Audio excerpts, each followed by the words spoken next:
Kepala Sekolah SMP Negeri 2 Depok dan juga seluruh Bapak Ibu tenaga pengajar di SMP Negeri 2 Depok. Perkenalkan Bapak Ibu, nama saya Hilaria, sarjana keperawatan. Saya di sini ditugaskan dari Yayasan Bina Kanker Nusantara. Jadi karena seiring meningkatnya angka penyakit kanker di Indonesia sekarang, Kementerian Kesehatan menugaskan langsung kami para nakes supaya bisa terjun langsung ke lapangan, memberikan edukasi kepada masyarakat, memberikan pemaparan kepada masyarakat mengenai bahaya penyakit kanker dan juga bagaimana cara pencegahannya. Kemudian tujuan yang pertama adalah untuk memberikan informasi kepada masyarakat sedini mungkin mengenai pengertian kanker. Yang kedua yaitu mengenali secara dini gejala kanker prostat pada pria, kanker rahim pada wanita, kanker payudara pada pria dan juga wanita. Dan yang terakhir, bagaimana sih cara sehat dan juga hemat supaya kita bisa sama-sama terhindar dari penyakit kanker. Nah, sebelum saya lanjutkan, di sini Bapak Ibu ada yang tahu apa itu pengertian kanker? Iya, kantong kering, betul ya Bu ya. Karena sebanyak apapun uang kita, setinggi apapun jabatan kita, kalau kita sudah terkena penyakit kanker, maka kantong kita bisa menjadi kering ya Bu ya. Namun menurut ilmu medis, kanker ini merupakan suatu perubahan sel yang normal menjadi tidak normal Bapak Ibu. Jadi biasanya kanker ini berawal dari benjolan dulu atau tumor. Tumor ini dibagi menjadi dua, ada tumor jinak dan juga tumor ganas. Kalau tumor jinak, pertumbuhannya itu lambat, tetapi jika tidak ditangani dengan segera, maka bisa berubah sifat menjadi ganas atau kanker. Dan sifat sel kanker ini metastasis atau menyebar melalui pembuluh darah. Kalau Bapak Ibu tahu kasus almarhum Julia Perez, ketika rahimnya sudah diangkat, tetapi kankernya bisa tumbuh lagi di bagian tubuh lainnya karena sifatnya ini menyebar melalui pembuluh darah.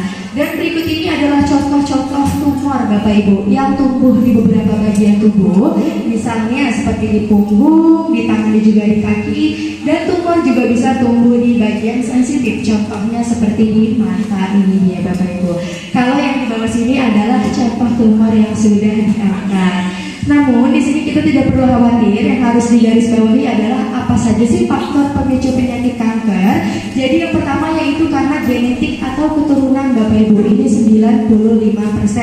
Jadi mulai sekarang kita harus cari tahu apakah orang tua kita, kakek nenek buyut kita ada yang pernah terkena penyakit kanker atau tidak. Karena kalau ada bisa jadi nyuruh ke kita, ke anak-anak kita, bahkan ke cucu cicit kita ya Bu ya. Jadi diagram kenanya itu 3 ke atas, 3 ke bawah, sudah pasti kena keturunan. Yang berikutnya yaitu dari faktor asap kendaraan bermotor, asap pabrik, dan asap yang paling terdekat dengan kita adalah asap rokok. Kompor. Bapaknya ngerokok Pak di sini Pak? Oh jelas. Iya ya Pak ya, harus mulai dikurangi ya Pak ya. Yang berikutnya yaitu dari faktor fisika atau radiasi benda canggih yang paling terdekat dengan kita adalah handphone atau smartphone ya Bapak Ibu. Pernahkah di sini Bapak Ibu teleponan lebih dari 30 menit, HP-nya udah panas tapi tetap aja ditempel di kuping? Pernah ya Bu ya. Ternyata hal tersebut bisa memicu penyakit kanker di otak kita Bapak Ibu. Apalagi penggunaan handphone sambil dicas, radiasinya itu 1000 kali lebih besar daripada handphone yang tidak dicas. Mungkin kebanyakan anak kecil ya Bu ya, kalau main HP sekarang sambil dicas, sambil main game itu berbahaya ya Bu ya. Berikutnya yaitu dari faktor makanan dan minuman yang mengandung zat karsinogen atau pengawet. Contohnya misalnya seperti mie instan. Kemudian kalau misalkan di sini ibu-ibunya masak di rumah pakai micin ya Bu ya. Kalau bisa itu diganti dengan kaldu jamur ya Bu ya. Jadi nggak boleh pakai micin. Kemudian yang berikutnya yaitu dari faktor cara pengolahan dan juga penyajian makanan yang salah. Di sini Bapak Ibunya masih suka makan nasi? Masih. Kalau masak nasi di rumah pakai apa Bu? Magicrom ya Bu ya. Pernah nggak Ibu waktu masak nasi di pagi hari, sore harinya dijumpai nasinya berubah menjadi warna kuning? Dibuang atau dibikin nasi goreng Bu? Iya, sayang dibuang, beras mahal ya Bu ya. Nah ternyata nasi yang sudah berubah menjadi warna kuning tadi sudah mengandung bakteri penyebab kanker di pencernaan kita Bu.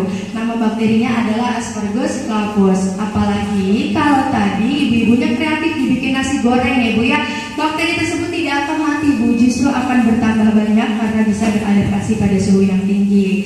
Kemudian yang berikutnya adalah penggunaan minyak goreng yang lebih dari 3 kali pemakaian. Aman Bu di rumah Bu? Aman sekali pakai. Iya, kalau di rumah saya ini pasti aman ya Bu ya, tapi yang nggak aman kalau kita lagi beli gorengan di luar ya Bu ya, atau beli pecel ayam, beli pecel lele, kadang tuh minyaknya sampai hitam dulu ya Bu ya, kayaknya kalau kayak gitu baru gurih ya Bu ya. Dan berikut ini adalah contoh-contoh kanker nih Bapak Ibu yang tumbuh di beberapa bagian tubuh, misalnya seperti di leher rahim, di badan rahim, dan kanker juga bisa menyerang anak kecil ya Bu ya, jadi bisa menyerang segala usia, bukan hanya orang dewasa saja. Dan yang di paling ujung ada salah satu artis kita yang terkena penyakit kanker, ada yang tahu Bapak Ibu? Gugun Gondrong ya Bu ya, beliau mengidap penyakit kanker otak. Yang berikutnya ini untuk yang laki-laki ya, kanker prostat. Jadi kanker prostat ini merupakan pembunuh nomor 3 bagi kaum pria setelah penyakit stroke dan juga jantung. Kanker prostat merupakan tumbuhnya tumor pada kelenjar prostat dan umumnya ditemukan pada kaum pria. Apa saja gejala-gejala kanker prostat? Yang pertama yaitu susah buang air kecil, kemudian sakit di pangkal paha, dan yang terakhir pada saat BAK keluar darah atau hematuria. Lalu siapa saja pria yang berisiko terkena penyakit kanker prostat? Yang pertama yaitu pria berkulit hitam atau gelap, Bapak Ibu. Iya, aman Bu suaminya Bu? Aman ya Bu ya. Nah maksudnya ini kalau secara teoritis adalah yang plasmidroid ya. Langsung ngecek masing-masing ya. Iya. Iya, jadi kayak pria yang berisiko terkena penyakit kanker prostat yang pertama pria yang berkulit hitam atau gelap. Nah, maksudnya ini kalau secara teoritis adalah yang plasmidroid ya Bapak Ibu, karena libidonya itu tinggi. Kemudian berikutnya adalah pria yang pekerjaannya banyak duduk lebih dari 8 jam sehari. Kemudian yang pria yang suka minum minuman beralkohol serta perokok aktif. Kemudian pria yang sering bergonta-ganti pasangan. Iya. Dan yang terakhir adalah hubungan suami istri yang jarang Bapak Ibu. Ini juga bisa menjadi penyebab. Nah, iya.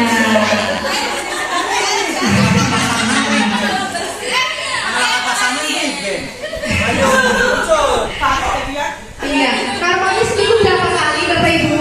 5 kali. Ya boro-boro belakang pasangannya sih.